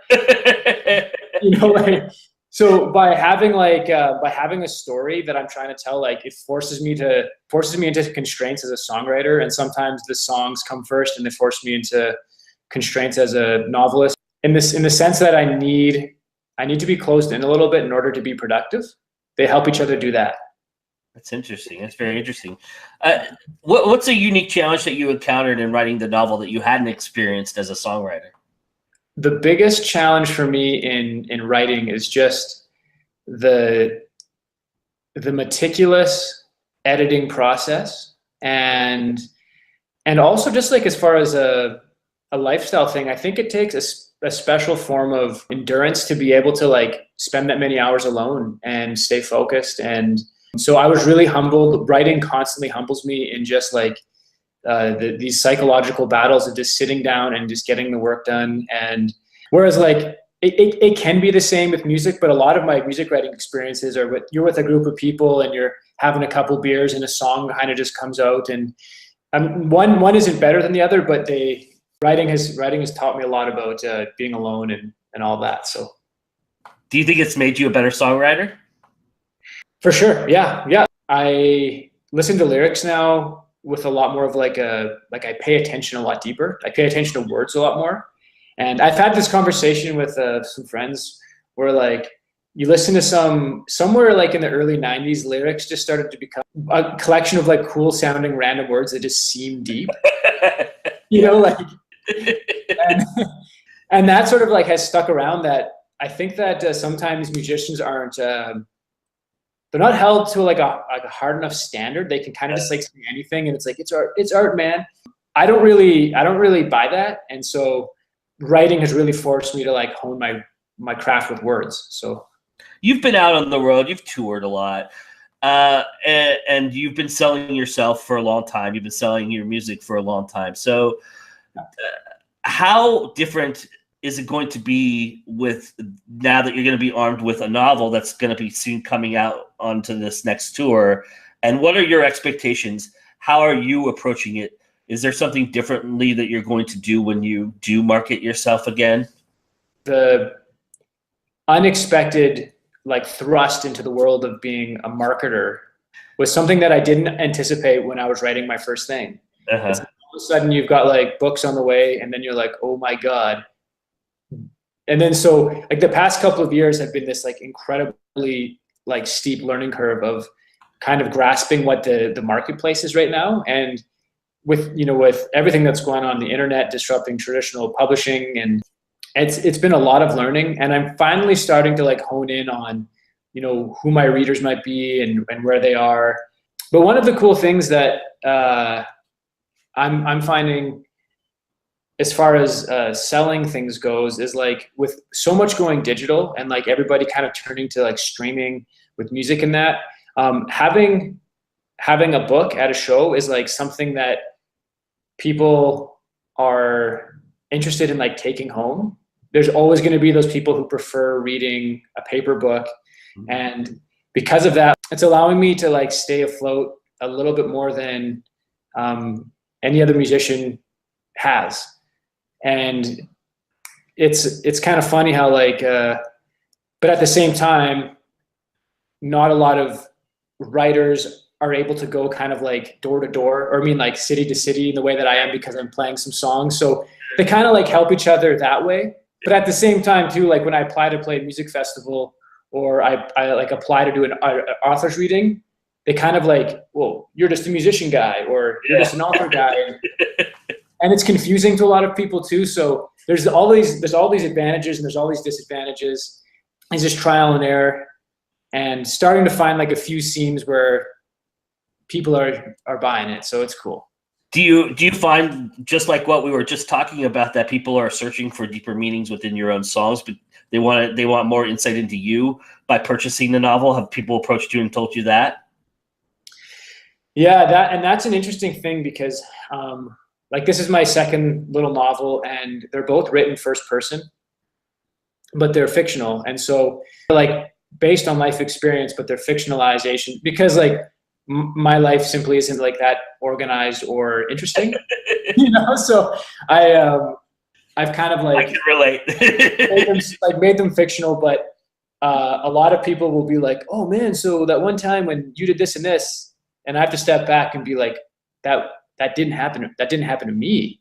But I think that it does provide a sense of nourishment to the music. And I was just like, just at the gym, and I threw on like just some guilty pleasure pop music, like no substance, but it was really enjoyable for that setting, for what I needed. And I'm not saying that like all lyrics have to be like super meaningful and whatever, but I personally really like, my favorite artists are ones who have given me like something to hang on to, some sort of meaning or connection. And I'm trying to put that forth in the world. So yeah. How much in developing a stage presence has that prepared you for going out and being a salesperson for your novel? Do you find that has helped you at all? Yeah, for sure. Really, over the past few years, when I've started to tour like full time, and being in front of audiences every night has been an opportunity to get comfortable speaking to people, speaking in front of people. I've taken a lot of inspiration listening to like comedians talk about how they need to work their jokes for like years. And when you're on stage and you're talking and like you notice that you're getting these reactions out of people, it's really similar to like optimizing a web page or something, or optimizing an ad. Like there's just the right things to say in the right way. And the only way to get good at doing that person to person, like, or I guess person to group, is practice. Why did you choose to stay the indie route? Was it just easier that way? And what do you love about being indie that you didn't think trying to do this traditionally would have given you? Yeah, there's a lot of ways about it. I think one of the biggest factors is getting some opportunities to like open up for bands and tour and stuff like that. And I just couldn't wait like a year or two to shop around this manuscript. Audiences were passing me by, and like the older I get, the less and less I want to just like be on the road grinding, you know, just like sleeping on floors and doing that sort of thing. So I just thought that like the sooner I get it printed, the sooner I can start sharing it with people. And I think as well, like I came up in like a punk rock community, in Saskatchewan, and just like, you know, being from Saskatchewan where there's not like a huge, like these huge media opportunities or like publishing opportunities or anything. So we really have this ethic of just like that, and then being like in this punk community, just this ethic of like, you want something done, you just do it. And I almost like, I'm embarrassed to say how much I don't think about like pitching to labels or pitching to publishing houses. I just have like this pure freedom. That's the thing I love the most about being indie, is like, this project is in so many ways so weird. I don't think it would have ever come out through like any formal channels. So that's pretty cool. What do you love about making music that no other art form can give you, though? Music enriches my life in a lot of ways. And that's why I think that like the obsession has lasted as long as it has. There's a lot of things in my life that I get into for a couple years, but they're either just like fairly one or two dimensional. And like on one hand, I did a session last night for a local band here, and there was like 10 of us at the recording studio, and it was just 3 hours of just hanging out with people. So like fostering community and like bringing people together is something that's really special about music. I've had some of the best times of my life just from knowing that shared language. And then at the same time, like this past summer when I was doing the final edits of the manuscript, like lonely days, I like would take a 20-minute break after a couple hours in front of the computer screen and just play guitar for myself. And so, and it had this like calming, it like released whatever I was thinking about and let thoughts just drift for that 20 minutes kind of meditatively. So conversely, what do you like about novel writing that you don't get from music? I think like the thing that I love about music and what I'm drawn to, and certainly lacks in music these days, is a sense of like intellectualism. If that's yeah.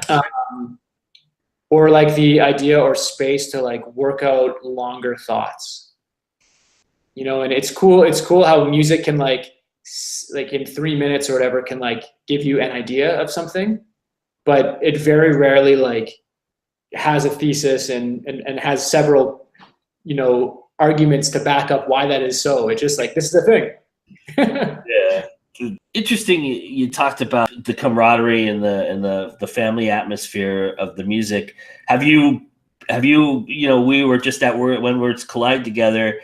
Have you felt that same kind of feeling amongst the indie author community that you've gotten from the music? Is that something that you've really gravitated towards as well? I didn't really consider myself like a real writer. Like, I don't know at what point somebody lets themselves consider themselves that. And so I had a lot of fear of like, I still am really intimidated to go to the Writers Guild in my own city. Like it's a small, wonderful group, but like, I just feel like a poser for some reason. But I'm like pushing that out of the way and letting myself get involved. And this last When Words Collide, like, I came into that pretty weary of just like having done some of the hardest parts of finishing the last book, coming into this like community of writers and just hearing everybody talk about fighting aspects of the same battle. And like my heart grew 3 times. It was, I laughed, and it definitely stoked the fire. And so doing things like this like means a lot to me. Just like anytime I have a chance to talk to another writer, it's pretty huge. So it's on my like to-do list in the coming years to like just be more involved in however I can. One of my favorite lines I've heard is like, people overestimate what they can do in a year, but underestimate what they can do in 10. And so like right now it's like, I'm going to focus on these tours and like building a one-on-one relationship with the people who like the concert. And in the winter time when I'm not on the road, like maybe I'll make that author's profile and make it a little bit glamorous. I don't know.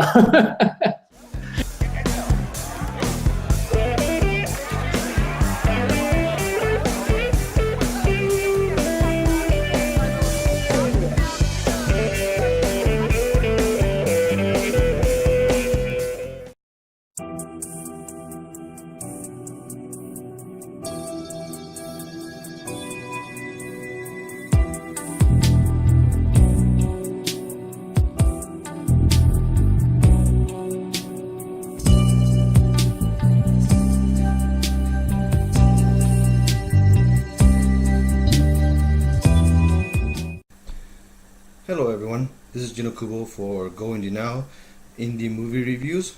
The movie I'll be talking about today is 306 Hollywood. It's produced and directed by a brother and sister team. The names are Ellen Bogarin and Jonathan Bogarin. It is a documentary. A brother and sister excavate their late grandmother's house and life, learn more about her, take us on a wonderful journey through her house and through history. It's a deconstruction of a life, I think, in my opinion. And this really harks back to a movie that I saw a couple of years ago called Zero Theorem. The Zero Theorem with Matt Damon, where zero must equal zero, and it's this beautiful mathematical equation of life and how everything must have order and be built up onto something wonderful and great. And this movie is pursuing the same greatness, I think, but in reverse. It's the singular point of view, the singularity of an individual being deconstructed and being taken to the finest point of who they are. And in that sense, it is able to be done the way it is. When you lose someone you love, you start to look for new ways to understand the world. Hey, let me get my glasses off. My God. One moment they are there, and they're tangible, and then the next moment they've passed.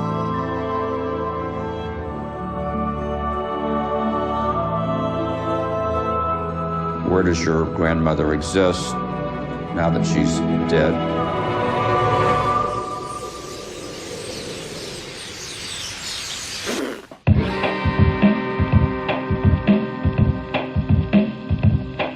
We're turning Grandma's house into an archaeological dig. You know, when you're on an archaeological dig, you start to imagine how these people would have lived. Whiff of perfume, that splash of red lipstick on the collar. I can envision the dress alive.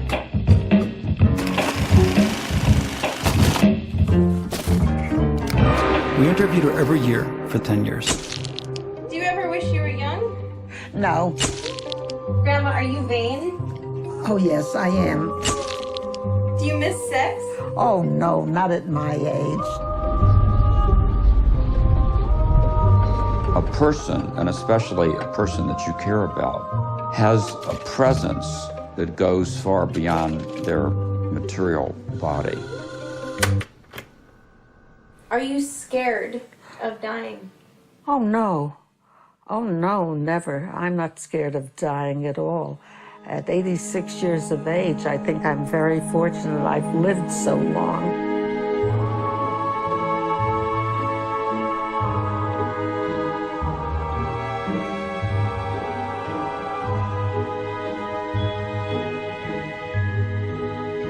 The years have gone by and it's taken its toll. Where does it put me? It puts me into this seat, but I'm alive.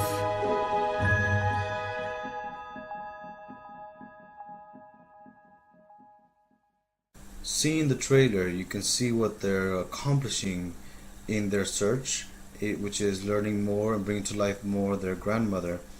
And that deconstruction of her home, her life, her individuality through video and everything that they're exploring leads them more into what they want to see. And that right there is done beautifully. The cinematography is done beautifully. The approach on how they approach each section that they're going to cover through this documentary is done wonderfully. It brings it all to life, as well as the style.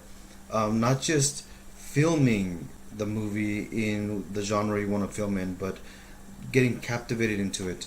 Not just filming the time that you want to film into it, but being dressed in the attire. Not even from the outside point of view, the fashion they're wearing tends to match and go with what the grandmother's life was at that time.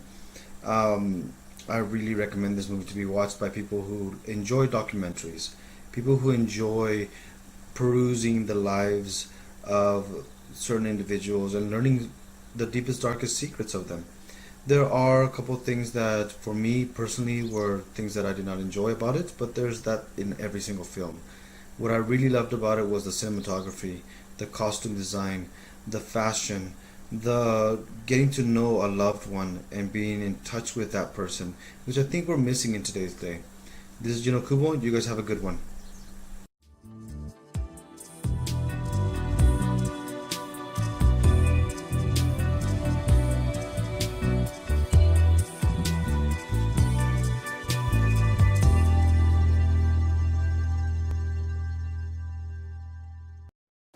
Hi writer friends, I'm Christina RIENZI, thriller author and writer coach. Today I'm here to give some insight and inspiration on writing distractions, how to bust them and how to just be a better, more focused writer.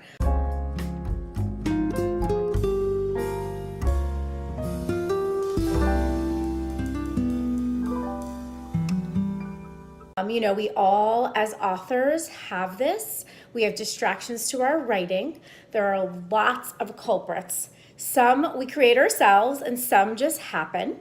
For example, we have, just our social media, which I know is part of the business. We have to be on social media. We have to be present and connect.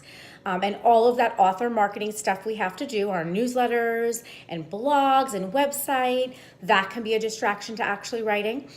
We also have research we need to do for our stories and just our author business world and life, right? So there's a lot of that going on, making connections with other writers and readers, and things like just everyday stuff like regular emails we might get, texts on our phone, going into Facebook or Twitter or Instagram and just getting lost, right? That's a distraction to actually writing, which is what we're here to do as authors, right? We're here to write that next great story. Also, other distractions could be things that we don't even see as distractions because they're part of our normal life, right? The people in our lives, our spouses, our partners, our kids, our pets. Maybe it's the weather. It's beautiful out and you don't want to write, you want to go outside. Or even sleep. I find sleep is a distraction as well. I try to get up early to write and sometimes I want to sleep a little bit longer. So there are a lot of culprits to what can be a writing distraction. And at the end of the day, if we let these distractions win, we are not doing what we love to do most, which is write that story. So we have to get a little bit more control over these writing distraction culprits and figure out a way to bust them up, get them out of the way so we can get back to what we do best, which is writing.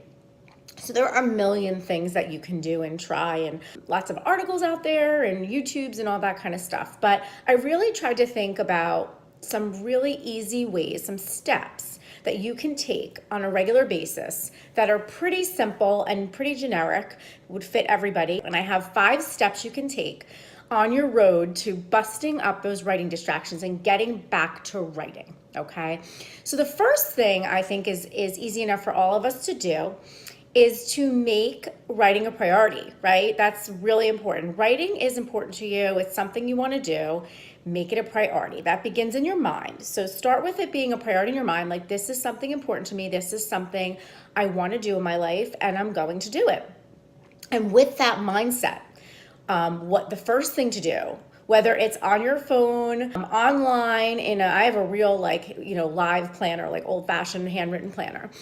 Schedule writing first. Look at your planner. What I recommend, and this is you do it whatever works for you, but what I recommend is pick a day, like let's say it's Sunday when you're preparing for the week. Look at your schedule ahead and schedule writing first. Make writing your first priority. So put writing in every slot that you want to write in. So for me, it's mornings and weekends. So I'll put in, write, and then I'll get ready for work, or I'll do what I have to do for the rest of the day. And then if you're somebody who's able to work from home and or work from home writing all the time, it may be a chunk of time in the day that you're scheduling that. Whatever it is you're doing, schedule writing first on your planner. Once you put writing in for the next week, let's say if you did a chunk a week at a time, because that's the most easy to deal with because we all have such busy lives and so many things are coming up with family and friends and plans and even author related things. Do it a week at a time. Start Sunday, go Sunday to Saturday, and schedule writing first. then schedule everything else. Obviously, if you know you have a birthday party on Saturday for, for somebody, or you have an event, that will be on your calendar too, but make sure that you write that writing down first, wherever it would fit in, then everything else comes next. So that's the number one thing. Make writing a priority, schedule writing first.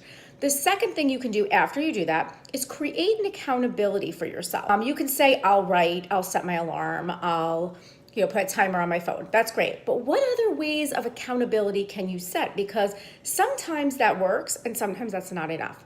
What I will do when I'm in the groove of my morning writing and I'm working on a project is I have a Twitter group that I hashtag and I find, and I report in every morning. And I say, hey, I'm here, I'm writing, and we're all there and we're all together writing.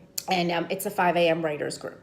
So it's 5 a.m. writers. So that's what we do on Twitter. We'll hashtag and we'll all kind of check in. And that's the first thing I'll do. I'll get up, I'll say I'm writing, I'll hashtag them, I'll reach out to them. And the reason is it's a public acknowledgement that you've made a commitment to write. You have other people who might not be holding you accountable, like they're not going to call you, but they're there and you know they're there and you've told them I'm writing right now. So you've made a commitment out loud to them. So whatever that is, even if it's an accountability partner as a writer friend, or you want to text someone, or you want to just do like a little ritual, like write it in your calendar, whatever it is, hold yourself accountable, come up with a schedule that works for you, and create accountability for yourself that you are going to do this every day before you write, as an accountability that you are to write. Or the other way to do it is after you're done writing.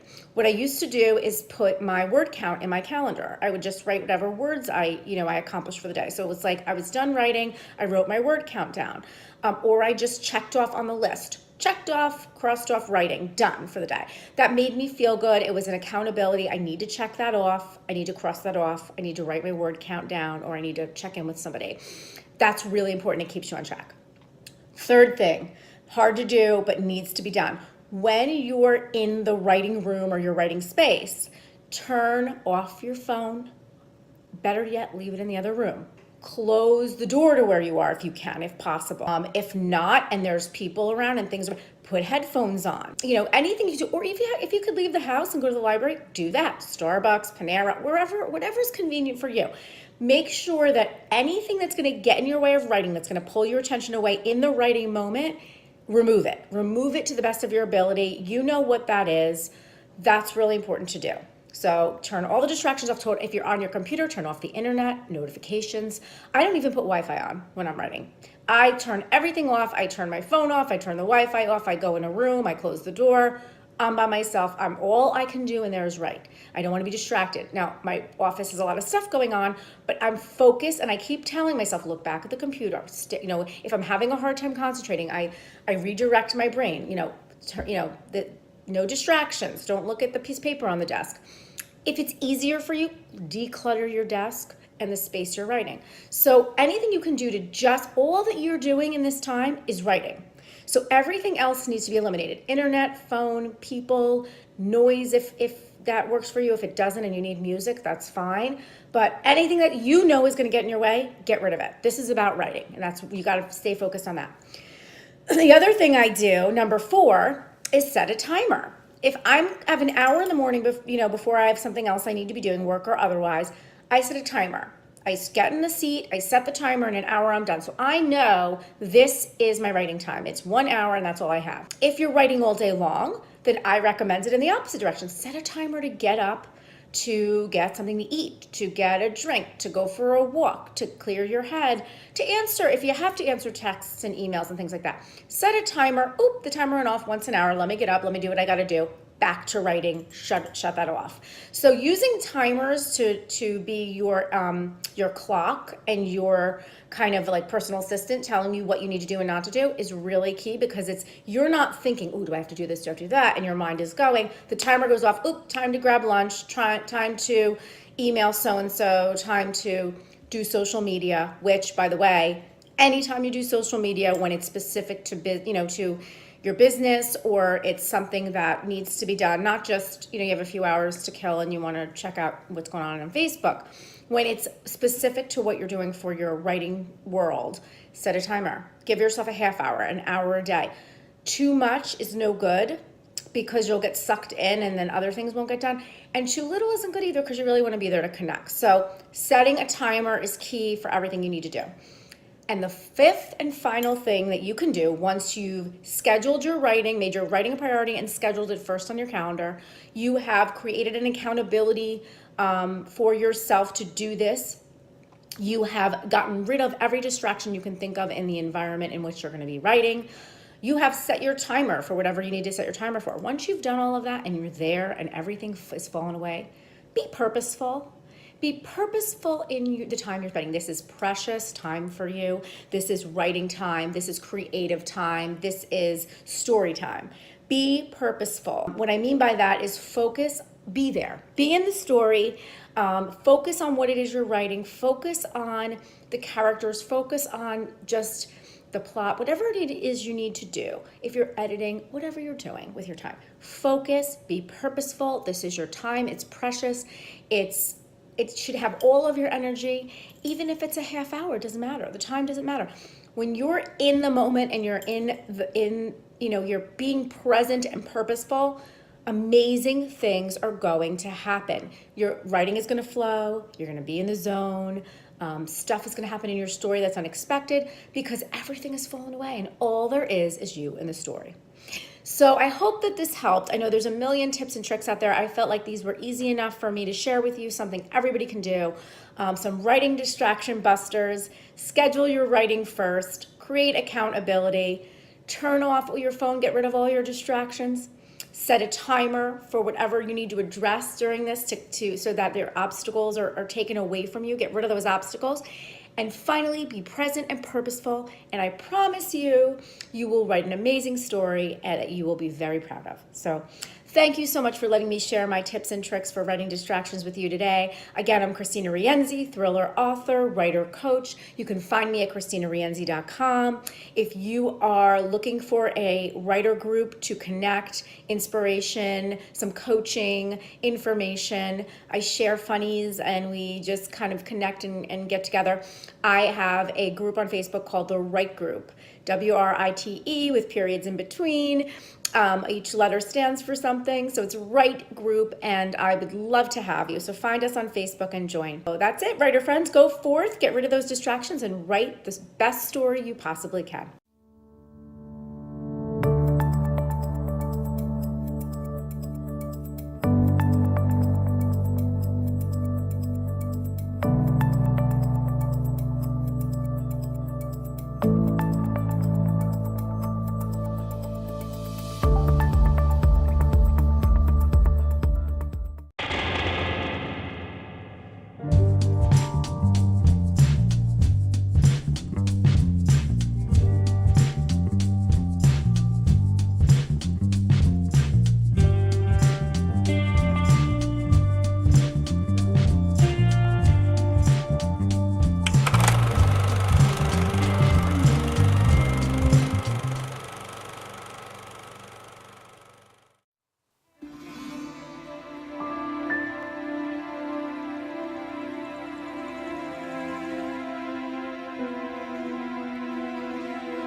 I've always said I should read more. Maybe if I had, none of this would have happened.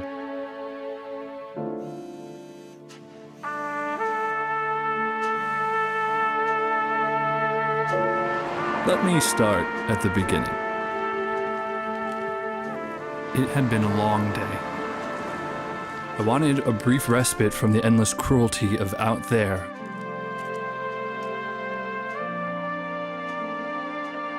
I wanted to slip wordlessly into an imagined realm of whispered promise and forgotten truth. But something wasn't right.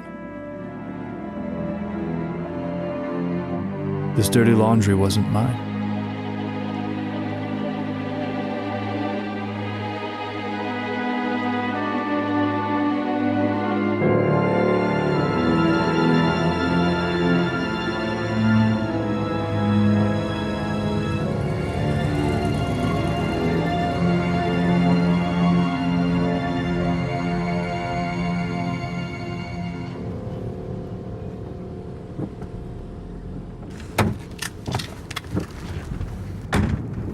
You okay?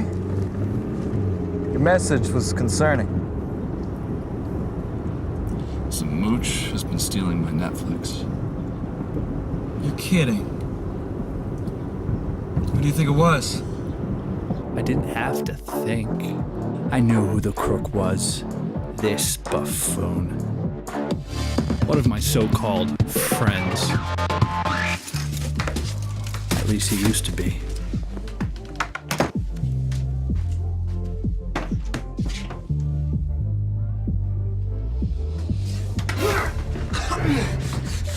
You think that I like imaginative time travel comedies by female auteurs? Or culturally insensitive documentaries about food? What? That night, I came over to watch The Thin Red Line. You had me put in my password. You checked that little remember me box when I wasn't looking. No! Now you're fucking up my face profile. You got the wrong guy. You didn't check the little box. I did it, I swear. I have my own account now.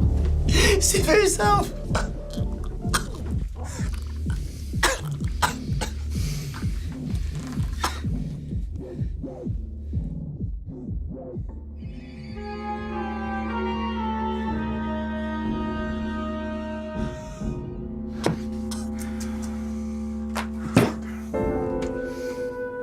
Can we go home now? You probably just got drunk and watched a bunch of bad movies. Impossible. And what about that dame of yours? She ain't my dame no more. Still, you never gave her your login? Clara. Of course. How could I be so blind?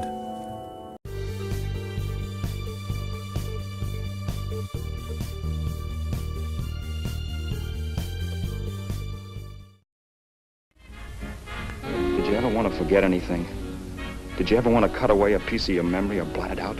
I can't believe that you're in love with me. I hate the thought of being so far away from you, but we'll be together again someday. I'm on your mind each place you go.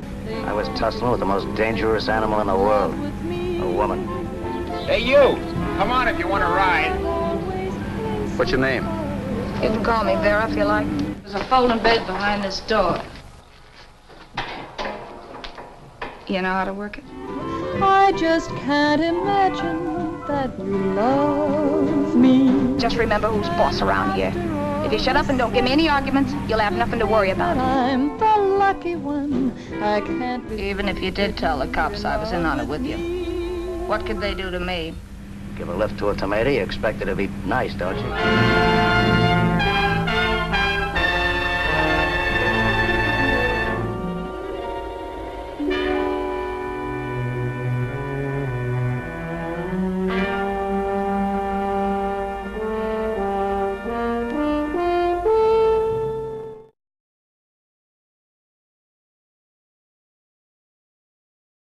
Webster defines noir, which is a German word by the way, as having a bleak and darkly cynical quality, the kind associated with hard-boiled crime fiction and film noir. And I find it funny and somewhat ironic, the sentence that they use to give you the context of the word and its meaning, and that is a comedy dressed in the trappings of an edgy noir, which is kind of what we just saw with the terms of service that we just presented to you, which, by the way, you can see the rest of over on Sam Patton's Vimeo channel, along with some of the other films that he's put out there. And I thank Sam for allowing us to highlight him and his work.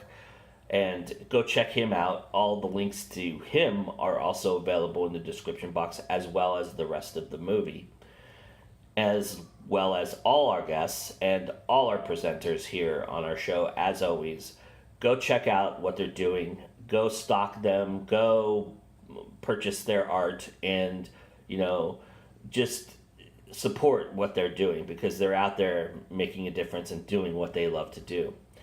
And on that, I hope that with this show, if you were on the fence or if you were thinking about trying something new, that this gave you a little bit of confidence to do that.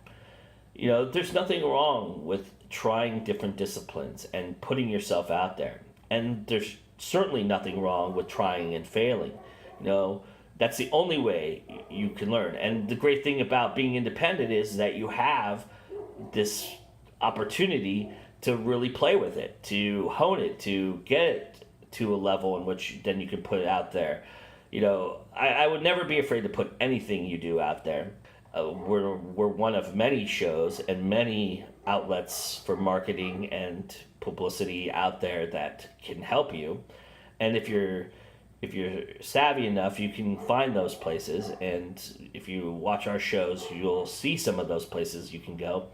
And that kind of brings me full circle to our next fandom forum, which will happen after this show, the week after this show debuted. It'll be up there. It's our 3rd episode. And in it, I decided to do something a little bit different. You know, we've been highlighting a lot of great art in this series, and we're going to highlight a lot more. There's going to be a lot of artists that are doing some amazing things that we want to talk about and talk about more in depth about.